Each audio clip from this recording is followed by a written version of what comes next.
The Health Insider, Quality of Life. Hai Insiders, pada episode kali ini kita akan membahas resolusi untuk hidup lebih sehat di tahun 2023. Tahun baru adalah waktu yang tepat untuk mengatur ulang kesehatan. Tetapi, ketika kita menetapkan standar yang terlalu tinggi, kita pasti akan gagal dan berujung menyalahkan diri sendiri. Selain itu, menurut ahli nutrisi dan salah satu pemilik Binoris di Portland, Oregon, berkomitmen untuk mengonsumsi makanan utuh dan berolahraga juga penting menjaga kesehatan kita di tahun yang baru. Orang-orang berolahraga setiap hari selama 2 minggu pertama tahun ini, kemudian benar-benar berhenti pada bulan Februari. Tingkat komitmen seperti itu tidak bisa mendukung kita mencapai tujuan kesehatan dalam jangka panjang. Resolusi hidup sehat yang mudah diwujudkan. Untuk itu, para ahli pun membagi beberapa resolusi yang bisa dibuat sekaligus diterapkan di tahun 2023 agar hidup bisa menjadi lebih sehat. Lebih lanjut, resolusi untuk hidup yang lebih sehat di tahun 2023 yang pertama adalah mengganti menu dessert yang lebih sehat. Ahli nutrisi dan salah satu pendiri CNG Nutrition di New York, Willow Jaros, RD mengatakan bahwa jika kita mendambakan sesuatu yang manis setelah makan malam, tetapi jika kita ingin mengurangi gula dan masih memuaskan keinginan itu, ganti makanan manis dengan sesuatu yang lebih menyehatkan, seperti kacang-kacangan atau biji-bijian. Alih-alih makan sebatang coklat, cobalah almond berlapis coklat, pisang yang dicelup coklat, atau keping coklat yang dicampur dengan popcorn. Selain mengurangi asupan gula tambahan, kita juga bisa mendapatkan serat yang menyehatkan jantung. Yang kedua adalah duduk dengan lebih baik. Mungkin sulit untuk mengurangi intensitas duduk, terutama jika kita bekerja di kantor. Kebanyakan orang yang duduk dalam bentuk C yang memberikan tekanan pada tulang belakang sehingga menyebabkan nyeri punggung bawah, leher, dan bahu. Dan ketika kita mencoba untuk duduk dengan benar, kita cenderung menyedot perut kita dan menjulurkan dada kita, mengontraksikan otot-otot kita dengan cara yang dapat membuat kita semakin tidak sejajar atau stres. Namun, duduk dengan lebih baik itu ternyata mudah untuk dilakukan.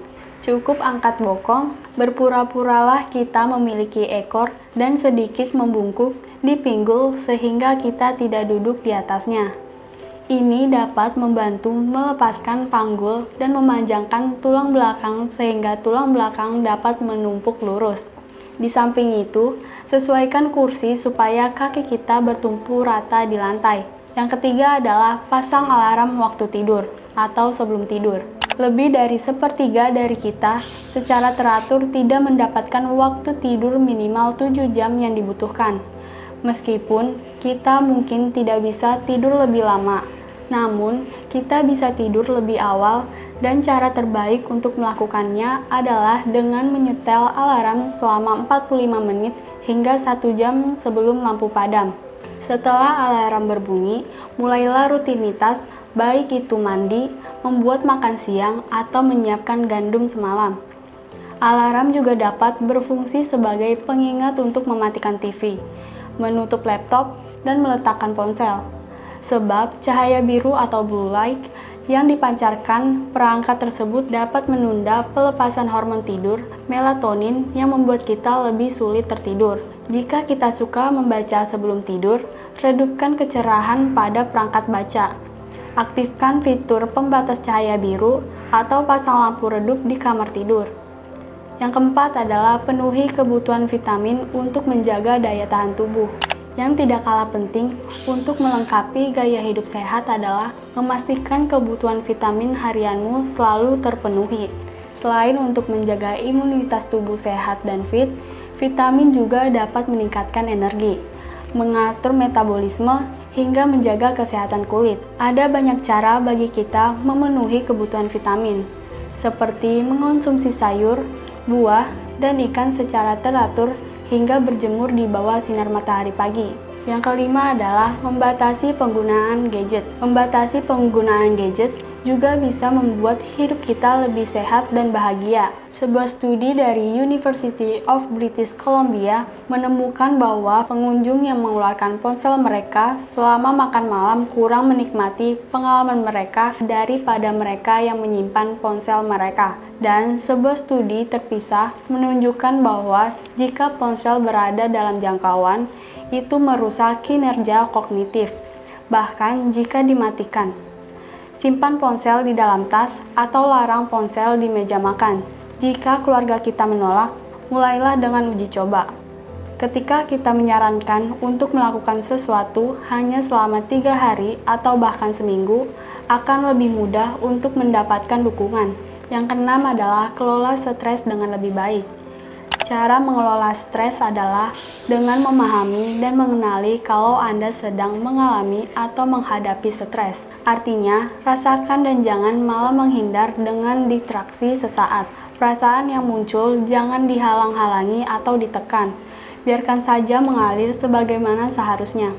Yakinlah, emosi-emosi buruk semacam itu akan hilang pada akhirnya. Kemudian, memproses stres akan kembali kepada masing-masing individu. Proses ini bisa sangat unik dan berbeda antara satu orang dan lainnya. Temukan hal tersebut.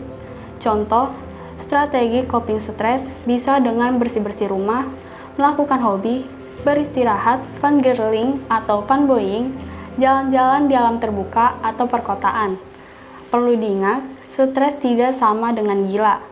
Stres hanya kondisi transisi atau penyesuaian diri ketika kita sedang berhadapan dengan stresor atau perubahan, tugas banyak, lingkungan kerja baru, kos baru, peran baru, dan lain-lain. Yang ketujuh adalah bernapas melalui hidung. Proses bernafas melalui hidung menciptakan oksida nitrat, molekul alami yang merupakan vasodilator untuk membantu melebarkan pembuluh darah guna meningkatkan sirkulasi darah. Sirkulasi yang lebih baik membantu menurunkan tekanan darah serta meningkatkan sistem kekebalan tubuh, fungsi otak, dan performa berolahraga. Para peneliti di Swedia menemukan peserta yang bernafas melalui hidung mengirimkan 10% lebih banyak oksigen ke dalam tubuh dibandingkan saat mereka bernafas melalui mulut. Yang ke-8 adalah tingkatkan energi dengan rajin berolahraga. Selain memperhatikan kandungan nutrisi yang masuk ke dalam tubuh melalui makanan, Anda juga bisa mengimbanginya dengan mulai rajin dan konsisten berolahraga. Tidak hanya membuat tubuh semakin sehat dan membantu mengontrol berat badan, berolahraga juga memiliki segudang manfaat lain, seperti membuatmu menjadi lebih berenergi sehingga kamu bisa menjalankan kegiatan sehari-hari dengan lebih bersemangat. Agar olahraga tetap efektif, jangan lupa untuk menyiapkan peralatan olahraga yang tidak hanya memiliki kualitas terbaik, tetapi juga yang sesuai dengan kebutuhan masing-masing. Selain itu, kenyamanan saat berolahraga juga menjadi faktor penting yang dapat mempengaruhi konsistensi. Nah, itu tadi penjelasan tentang resolusi untuk hidup lebih sehat di tahun 2023. Sekian video dari The Health Insiders, semoga bermanfaat. Kalau ada saran dan masukan, bisa kalian tulis di kolom komentar ya. Jangan lupa like, comment, and subscribe. See you!